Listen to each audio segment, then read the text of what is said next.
एक दफा का जिक्र है, एक दूर दराज गांव में एक गरीब लड़का आदिल अपनी मां के साथ रहता था। आदिल अपनी ईमानदारी और मेहनत की वजह से जाना जाता था, लेकिन गुर्बत की वजह से हमेशा परेशान रहता था। एक दिन जब वो जंगल में लकड़ियां जमा कर रहा था तो उसे एक पुरस्कार बूढ़ा शख्स मिला। बूढ़े शख्स ने आदिल को बताया कि जंगल की गहराई में एक तलस्मी हीरा छुपा हुआ है, जो किसी की भी तकदीर बदल सकता है।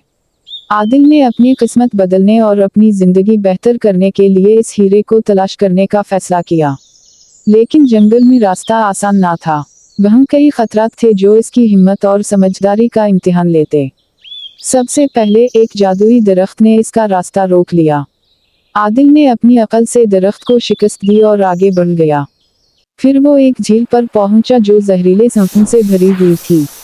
आदिल ने अपनी बहादुरी से झील को अबूर किया। जंगल के मजीद अंदर आदिल एक गार में पहुंचा जहां जादूगरनियां रहती थीं। वो खौफजदा होने के बजाय उनके साथ ईमानदारी और नरमी से पेश आया, जिससे वो उसे नुकसान पहुंचाने के बजाय उसे आगे जाने की इजाजत दे दी। आखिरकार आदिल जंगल के इस हिस्से में पहुंचा जहां तलस्मी हीरा मौजूद था। हीरे की हिफाजत एक खौफनाक देव कर रहा था। देव ने आदिल को 3 सवालात का चैलेंज दिया।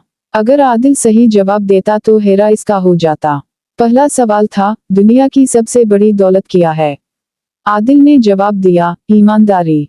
दूसरा सवाल था, सबसे बड़ी ताकत क्या है? आदिल ने कहा, हिम्मत। आखिरी सवाल सबसे मुश्किल था, सबसे बड़ी कुर्बानी क्या है? आदिल ने जवाब दिया, अपनी खुशी दूसरों के लिए कुर्बान करना।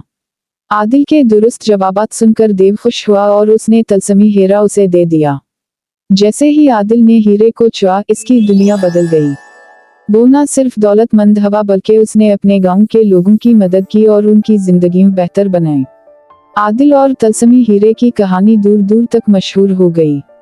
ये कहानी हमें सिखाती है कि ईमानदारी, हिम्मत और कुर्बानी न सिर्फ हमारी अपनी जिंदगी को बेहतर बना सकती है बल्कि दूसरों के लिए भी रोशनी का जरिया बन सकती है।